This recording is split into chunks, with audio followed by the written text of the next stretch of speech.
New Revolution Institute presents Your Call to Active Citizenship.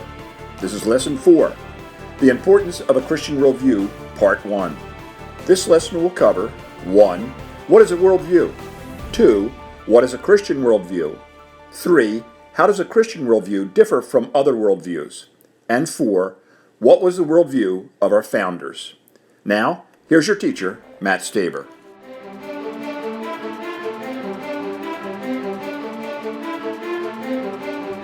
In this section, we're going to be talking about what is a Christian worldview and the importance of a Christian worldview. So what is a worldview?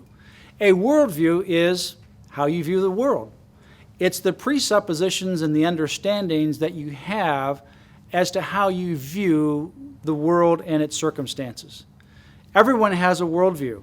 There's no one that has what's called a tabula rasa or a blank slate.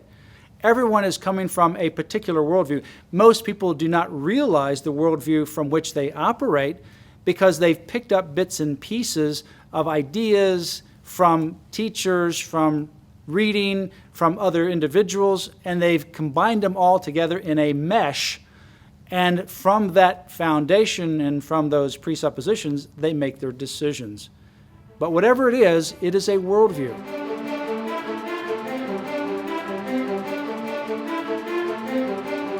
Now the question is, what is a Christian worldview or a Judeo-Christian worldview? I think a lot of Christians have never thought about their worldview. They probably have never defined it. And because the secular world has so permeated even the Christian culture, I dare say that a lot of Christians are far from a Christian worldview at all and probably couldn't tell you what one was. If you're looking at a Christian worldview or worldviews in general, there are really only two worldviews that exist. And those worldviews either presuppose the existence of God or that there is no God. Now, there's a lot of permeations within different worldviews. But the two main worldviews and the two dividing lines among the worldviews are either there is a God or there's not a God. And that makes a big difference in your understanding. When we look at the purpose and role of government, worldviews were reflected in the two nations that were created at the same time, going through revolutions at the same time in world history. The American Revolution was based upon the idea of a worldview that assumes the existence of God, who's the creator. In fact, the Declaration of Independence says we are endowed by our Creator with certain unalienable rights. Clearly, in the worldview of the founders at the American Revolution, there is a God, that God is a creator, and it is from God that our rights are ultimately bestowed. But in the French Revolution, that worldview posited that there was no God. That was an atheistic worldview, that God does not exist. And if God does not exist, who is the measure and means of all things? Well, obviously, it's you and I. It's humanity. Therefore, humanity, in any humanity group of people that control or have power at a given time, they're the ones who set the rules. They're the ones who ultimately establish the laws. They give rights and they can take away rights. There are no transcendent rights that go through time and history. Those two different worldviews were operating at the same time with two different revolutions. And you see what happened in one worldview that posited the existence of God, the American Revolution. The United States of America is the longest surviving government with a single constitution on the planet. It gave birth to liberty, to inventions, and to freedom, symbolized by the Statue of Liberty. The French Revolution devolved into chaos and bloodshed, symbolized by the guillotine. Your head would be chopped off if you disagreed with the people in power. And the French Revolution ultimately created a nation that has gone through multiple constitutions throughout its history. The two different worldviews are there is a God or there's not a God. I think that for Christians to live the life that Christ expects us to, we should adopt a biblical worldview. It's very easy to say that you're a Christian, but if you don't understand the principles of Christianity, what we live for, what we die for, what we war for, and what we don't, then it's very difficult to live in a secular society. When we look at these ideas of a Christian worldview, what is unique to Christianity? Well, it's the same thing that's unique to Judaism as well. And that is not only that there is a God, but a revolutionary idea that came through the Hebrews is that there's a single God. There is God Almighty. That makes a difference within a theistic worldview as to whether there's a single God or if there are multiple gods. You remember the multiple gods of the Greeks and the Romans. These gods ultimately warred against each other. They had their individual passions or their quest for power, and the people were ultimately caught in between those capricious and arbitrary acts of the gods. If there's multiple gods that have different ideas and different objectives, then how can there be any order in the world? When the Israelites ultimately were aware of the idea and brought to the world the idea that there is a single God, the sole power and sovereign, that revolutionized our laws and policies and our understanding of morality. The fact that there is a God who's a creator ultimately influenced many of the early inventors in American and world history. Why? Because if there's a single God who's creator and sovereign of all and who is the creator of the universe, then there has to be order to the created world. If there's order to the created world, then we can discover what that order is. We can discover how the universe has its mysteries. If there's chaos, then no matter how much we discover, how much we try to determine and understand the created universe or the universe in general, it may be simply chaotic, and we're not going to find the answer. The fact that there is a God ultimately means that there is a God to whom we are accountable for morality, who we are accountable with regards to the order of the universe that we can discover, and laws and policy that govern us must be consistent with that created world. It's critically important for a Christian to have a worldview, to know what their worldview is. So many times in today's culture, we get inundated with information, and we have to channel that through a prism and understand why we believe what we believe. It's no longer good enough just to know that our parents believe that, or we think this is the right thing, but why do we actually believe that? Within the Christian worldview, there's three different areas that I think shapes and makes a Judeo-Christian worldview different. One, that there is creation, that there is a creator God that created the universe. Two, that there's the fall, that sin entered the world. And three, that there is redemption or restoration. There is something that is going to restore us back to that created world.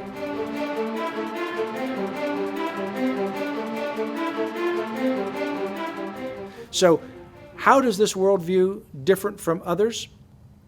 The worldview differs from others by virtue of, first of all, that there is a God and He's the creator. Now, there's other worldviews that have the idea of creation as part of their worldview. Islam has the idea that creation is part of their worldview. Some others may have the idea that creation is part of their worldview. What is different in the Judeo-Christian worldview is the fall, the second piece, that sin entered the world through the fall of Adam and Eve. And as a result of that, all of us are born into sin. All of us have a propensity for sin, and that sin has to be checked. If we're talking about a worldview that understands the fall versus a worldview that does not include the fall, then you can come to two different conclusions with regards to law and policy. In one worldview, if there is no fall, then individuals are created inherently good. And how do you make a society better? You make the society better through enlightenment and through education. You can educate and civilize your way to a better society because you can always trust the inherent nature of humanity. It, by nature, is good, and we just need to educate and civilize it. But if you have a worldview that includes the fall, you realize that you'll always have, no matter how much education, no matter how much civilization that you have in a society, you'll always have individuals that want to color outside the lines. you'll always have individuals, because of humanity, that want to do something wrong and break the peace of the civil body politic. So consequently, it makes a difference in terms of how you create laws and policy. What you think, for example, of rehabilitation in the juvenile or the penal system. All of that makes a difference in terms of your worldview as to how you think those evils of society, those ills of society, need to be remedied. Can they be remedied just by being civilized or more education, and all of that will take care of itself? Or do we also have to have not only education and civilization, we have to understand that we have checks and balances in our power. We have to understand that we have to have certain restraints on individuals, and that restraint is either going to come externally by the dictator or despot, or internally. And how's it going to come internally? Well, that gets us back into the purpose and role of government. As we're looking at how it differs from other worldviews, it's also the third prong. We not only have the creation and fall, but we have the redemption. And for Christians, the redemption ultimately is the redemption that we find in Jesus Christ, that ultimately will be consummated at the end of the world with the creation of the new heavens and new earth. But Judaism also has the idea of a redemption as well, with a future Messiah and the creation of a new world and a better society. That we have a society that was created perfect, as Genesis says. God looked at all creation and it was good. But then we have sin that entered the world, and thus, because of sin, we have death and we have destruction. We have people at odds with each other in wars. But at some point in time, society will move through a second coming of Christ that Christians believe, or through a new creation of a new heaven, a new earth, a redemption of society that we're ultimately moving toward. Now let's go back and look at the first part of a worldview and what that means to individuals and law and policy. Let's look at the very first one, creation. What's inherent in the idea that there is a creator? Well, what's inherent in that is that there's a God who created. There's a higher authority, a higher power. That higher authority is the creator not only of you and I, but of the entire universe, of all the laws, as the Declaration would say, of nature and of nature's God. As the creator, that creator infuses into the natural created order certain things that are inalienable, that predate government. In fact, they predate religion. Some of that includes what the Declaration says, life and liberty. The sanctity of human life is something that's part of God's natural created order. Marriage, male and female, husbands and wives, is part of God's natural created order. Gravity is part of God's natural created order. There are certain immutable laws, not only of physics, but of nature and morality that transcend time and history, that are part of God's natural created order. Creation posits the idea that there should be order, and thus things should be ordered and organized. Creation also posits the idea that the highest created order is you and I, man and woman created in the image of God. When we're looking at the environment, one of the things that worldview ultimately says to us is, yes, we should be respecters and caretakers of the environment, but the environment is not above the highest created order, which is you and I, created in the very image of God. As those created in the image of God, we are the highest created order, but also have a responsibility to care for the environment. A Christian or Judeo-Christian worldview would put environmentalism in its proper context. While we need to care for the earth is not our creator. It is not our God. Moving to the next one, in terms of the fall ultimately, as we've already discovered, tells us that there are certain penchants within each one of us, sin, that ultimately needs to be checked. And thus, because of that worldview, the founders created this system of checks and balances, creating the federal government with the three branches of government, the legislative, the executive, and the judicial branch. And within the legislative, creating two houses, the House and the Senate. And then we created also the individual states that mirror the federal government, but also have checks and balances between the power of the federal government and the states. And the reason for that is because when we put power from the people into these governmental entities, those governmental entities are supersized human beings, if you will, and naturally have the same tendency for sin or doing wrong or becoming tyrannous as individuals would be. That's why we've created this separation of powers and the division among the states. Now, the redemption part of the worldview suggests that we need to have an order or an optimistic look towards the future, that there is a purpose and goal to life, that life is not just here and now, but there is an end point, there's an objective to life. Not only is there an objective to life, we should try to live in conformity to God's natural created order that begins in creation and that ultimately will end finally in redemption. Christian worldview, or a Judeo-Christian worldview, is very important and critical.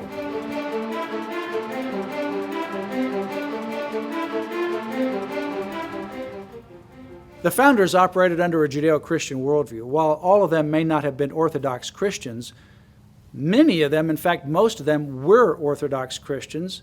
And even those who weren't Orthodox Christians, such as Benjamin Franklin, he still operated under a Judeo-Christian worldview.